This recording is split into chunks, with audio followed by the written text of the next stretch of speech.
Hello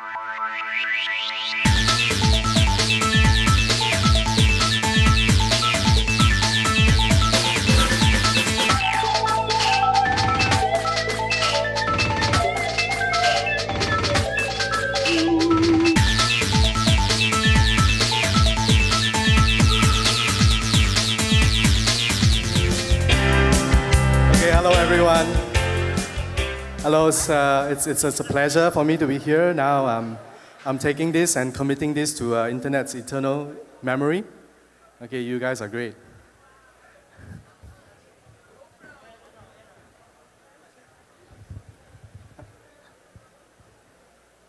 Okay, so today I'm going to talk about internet and me and why should you care. Okay, can I first have a show of hands? How many of you have a Facebook account? Can't really see. Are you sure? That's it? Okay, how many of you have uploaded YouTube videos? Lesser? Okay, how many of you know the history of internet? And who runs the internet? Okay, a handful. Thank you. Okay, today I'm going to talk about who, well, in a way, runs the internet and the history of the internet. Well, I guess it's a non-question. Everybody uses the internet.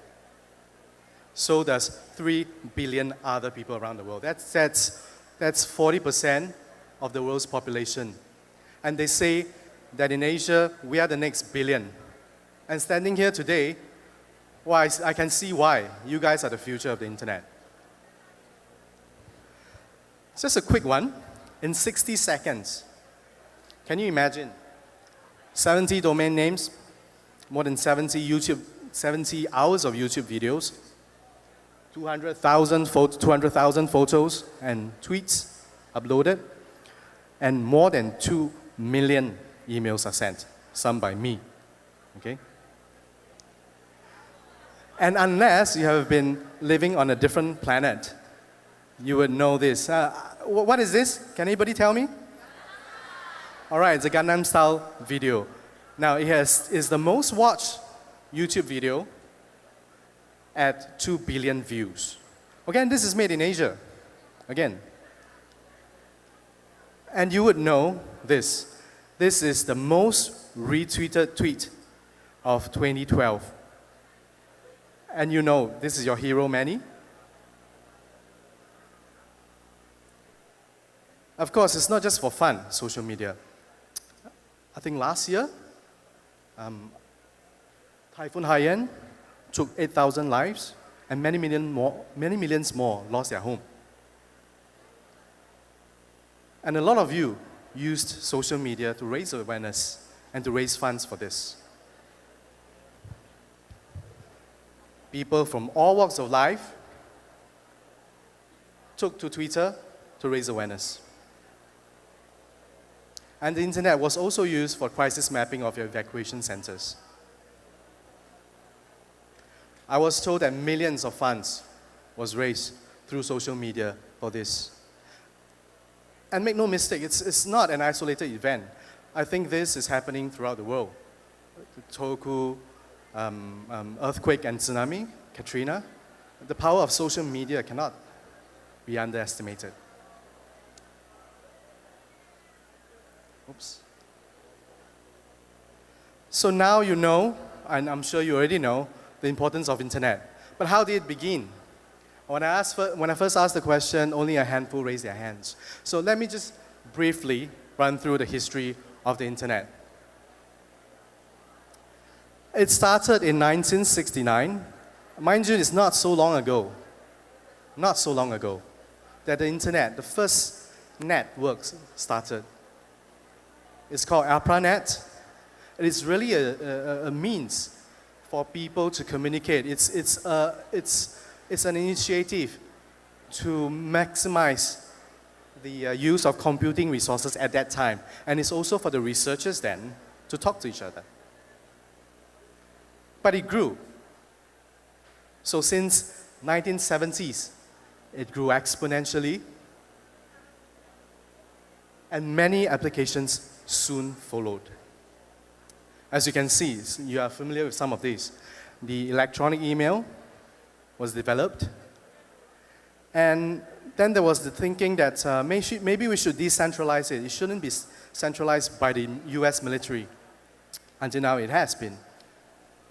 And so the US military asked two experts, Robert Kahn and Vint Cerf, to come up with a protocol to ensure, to allow the networks to talk to each other so that more networks can join in. And you'll be familiar with all the browsers and Yahoo, and all these came up as well. So by 1990, the internet is a global phenomenon. In 1994, there was privatization, commercial entities took over, and the ARPANET was decommissioned sometime before that, and it became a model that's more like what we have right now, and you see it's busy lines. So the dot-com boom, you again will be familiar with most of these applications here. In its infancy, before 1998, way before that, the internet was young. And so the US military, the US government, together with their group of volunteers, could manage the addressing system, but no longer. So in 1998, because there was so much demand, there was so much things, the ICANN was formed. I'm from ICANN, which ICANN stands for the Internet Corporation for Assigned Names and Numbers. So it was formed to help look after the addressing system, the domain name system, the URL that you type in the top line of your web browser. So ICANN was incorporated in California in 1998.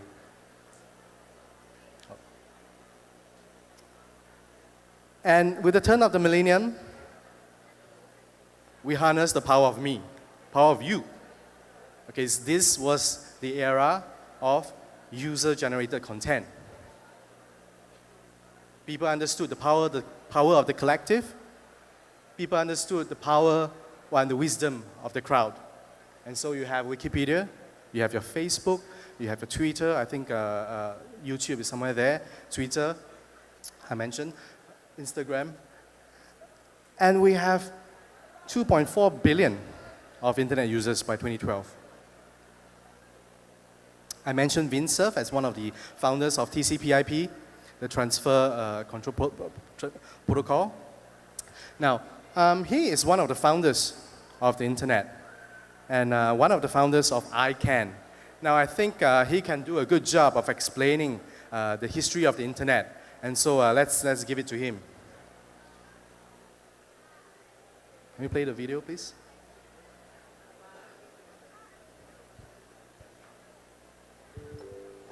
Hi, I'm Vint Cerf. I am a father of 3 children, David and Bennett, and, well, the internet. And like any good father, I'm going to bend your ear with a story about my kid. When the internet was in its infancy, it was small and easy to deal with. It was a U.S. Defense Department project managed by Bob Kahn and me.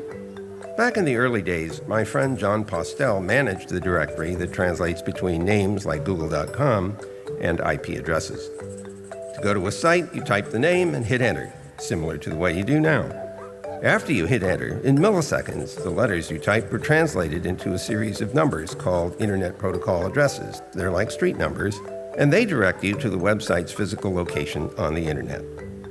But the demand for new names and addresses grew much higher, and in 1998, at the urging of the White House, leaders in the internet community created a nonprofit, multi-stakeholder global group called ICANN, the Internet Corporation for Assigned Names and Numbers.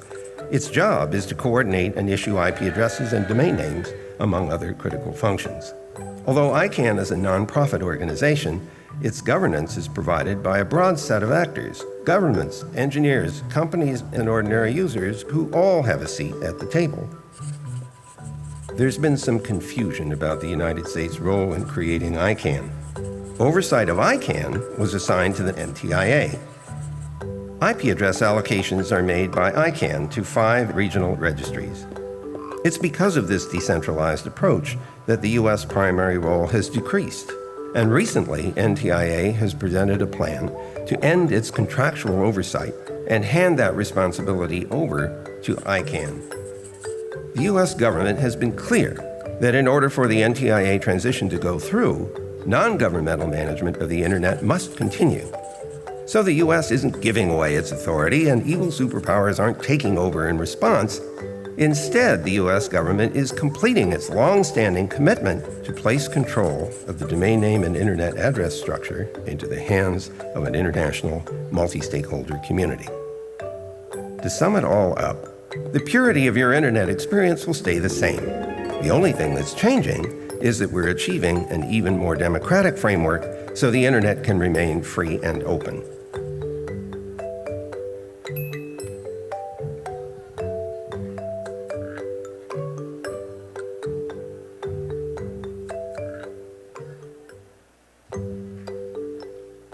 Hi, I'm Vince Cerf. Okay, so one world, one internet. You heard from Vince Cerf about what ICANN is, what ICANN does. So one world, one internet is ICANN's motto. Our job is to ensure that we have a single, safe, secure, stable internet. And we do this through a multi-stakeholder approach. Like what you saw in the video, many people coming in, community members, academics, government, technical people, and users like yourselves will come in to our meetings and give feedback to our policy development process. And we work on the basis of transparency and bottom-up approach. That is what ICANN is all about. And on an open and free internet, it's taken for granted, but it should not be. Because the danger of a fragmented internet is very real. Once you have people trying to block access to your essential services or even to your social media services, people trying to create parallel networks, trying to raise barriers, trying to build walls, trying to localize your information and restrict the flow of information. You have a fragmented internet. And this brings grave consequences. Of course, with a localized information, you are now isolated from the world. You have high infrastructure costs because you're building a new internet, a new network. And this means that the government may pump money into network infrastructure and instead of pumping them into hospitals, roads, for example. And these may even be translated into higher costs of communication for you. So fragmented internet is something that we don't want. And it also raised cost of businesses. Business may not want to be located in your area because the flow of information is restricted. And the economy will take a battering. Okay, now, the use of internet in Philippines, I will not touch this because it is very clear to me from the presentations and from the calls on the use of Facebook and Twitter to send information by the organizers.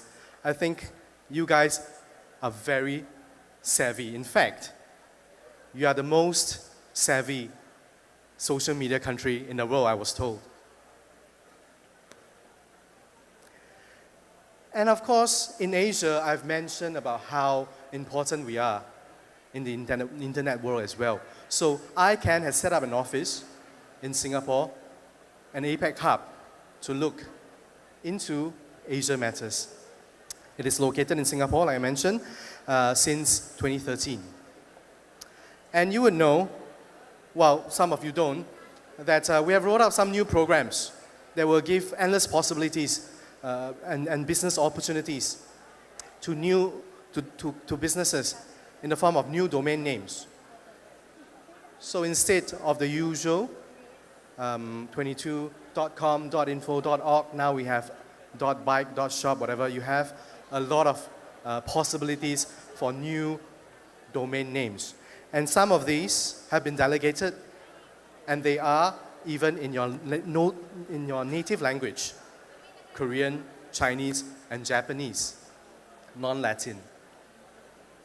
So that's what's happening in Asia.